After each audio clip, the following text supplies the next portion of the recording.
Okay, so this course is going to contain a lot of different mini units, and those are going to be throughout this semester. In this course, we have, I believe there are 6 units. We'll start with identity, and then we'll get into communication and power, and so on down the road. I know that that's not really what you're so worried about. You're more worried about how do I grade you? So I grade you on this scale right here that you'll see. Assessments are 50% of your grade. Labs are 30%. Homework is only 10%. And your lab notebook is only 10% for this course. Some basic rules. I don't foresee there being too many issues that you'll see here on the screen, but these are the standard rules that I have in all my classes. Please be on time, preferably in your seat. I know that doesn't always happen, but if you're in the room, I do prefer that. Be ready to learn. Be ready to get started on the day. Make sure you have all necessary supplies, such as your lab notebook. That's probably the big one that you're going to need. If we are using laptops, which you'll know because the car will be open, make sure you have your laptop before we start class. Respect the room. The room that we are in most of the time will be Miss Vanderzell's, so it is not my own. Please keep it clean. There are garbages in the class for a reason. If you choose to eat something on non-lab days, I don't have a problem with that, but don't leave a mess. I am not your mom, and neither is Miss Vanderzell. Doing your own work is a tough one. I know in PBS and same with human body systems, the ability to cheat is there. I'm not going to deny that there is stuff all over the internet which is discouraging, but know that the work you put in is going to be reflective of the outcome that you get in the end. So if you don't do your own work or if you just copy off the person next to you, and I'm not saying you shouldn't collaborate because you totally should collaborate with the people you're working with, but then put that in your own words so that you know you understand the material. And if you opt to not do that, don't expect the outcome, whether that be on a test or the final end of course assessment, to be stellar because it's probably not going to be. It would be the equivalent of anything else in life. People don't get exceptionally good at something by just stealing from other people and copying and pasting and whatnot. It's not that way. You get results from the work that you do. So that reaches everywhere. All right. Swearing. I don't have usually issues with swearing, but should it happen, often I'll talk to you. But I do have fines that I use in my other classes, and that money goes to heifer.org, which is an organization that buys animals for people in need, often in third world countries, to get them out of the cycle of poverty. So you could Google that, heifer.org. I know it sounds awful, but it's actually really cool. Organization. Your materials are pretty basic. In terms of notebook folder, do you really probably need this? No. Really for you, and I don't have it on here because this is not specific to this course, it is your lab journal. You will have human body organizers that are single sheet. So if you want a folder, I would recommend it, or you can chance it and fold it and put it in your lab journal.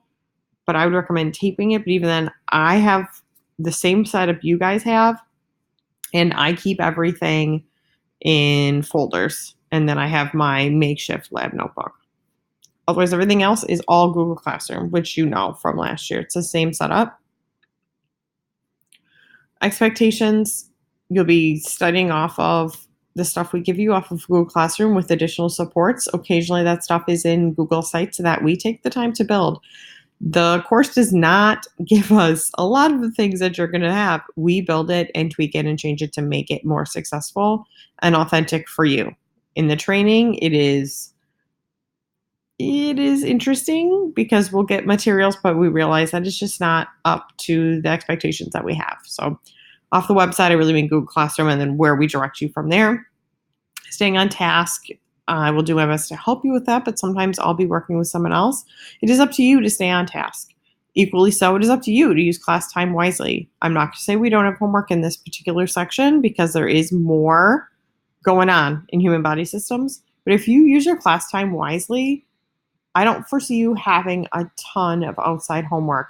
But we have Broncos every day this year. Use Broncos. You should really not necessarily have homework if you use Broncos and class time wisely. And speaking of Broncos, if you are lost, if you are confused, get help early. Don't just struggle. I am available. That is my role during Broncos, one of many. Not to say I don't do other things like advise student council, but and I'm doing craft club this year, but my first role is to be a teacher. That's what I do. And the other stuff is auxiliary. And then ask for help early. I got that on there for a reason. Phones are probably the biggest, no, phones are the biggest distractor. I shouldn't say one of. They are. It is without question in the world we live in. Phones have taken over and are a problem not only in an educational setting, but everywhere. They're a problem in cars. They're a problem with just regular environments where you see people on their phone 24/7 at restaurants and even movie theaters. Like you paid money to go to a movie and you're on your phone. You have that choice to put your phone down. And when I say like earn a point, all I mean is in the back of my brain, I mean, I know who is on and is not on their phone. I'm not saying you can't on your work time check it occasionally because I might do the same thing, but I'm not sitting there actively playing a game, watching a YouTube video that doesn't partake to what we're doing in class. I'm not wasting and abusing my phone. I'm not on my Snapchat. I'm not sending a million selfies. I am regulating my phone use as a professional adult, and I want you to do the same as right now you're a professional student. If it is a huge problem, I'm not going to take your phone. I have little bags with fun little infographics on them that you will put your phone into, and it's still going to be open because it's hard for me to just take it away. I'm solving the problem for you. We are in a day and age where you need to start being and having's a better word, the self-discipline to regulate your own phone use, because in the working world, no one is going to do that for you. Mr. Herman and Mr. Adamchek are not coming around to make sure that I'm off of my phone and doing my job.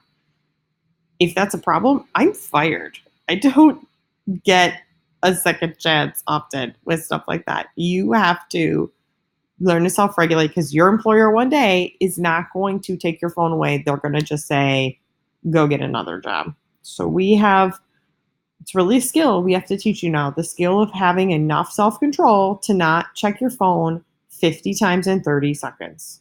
And if that means turning everything off, which should be off anyway, and putting it in a bag and putting it away from you, if you can't do that for yourself and you need me to do that for you, at least I guess I'm meeting you in the middle, but I prefer you just handle that all yourself. I think that's our last slide. Oh, homework. So if you have homework, I do send out messages via Remind, and some of the things you're going to have early here are going to be, on Canvas we don't do anymore.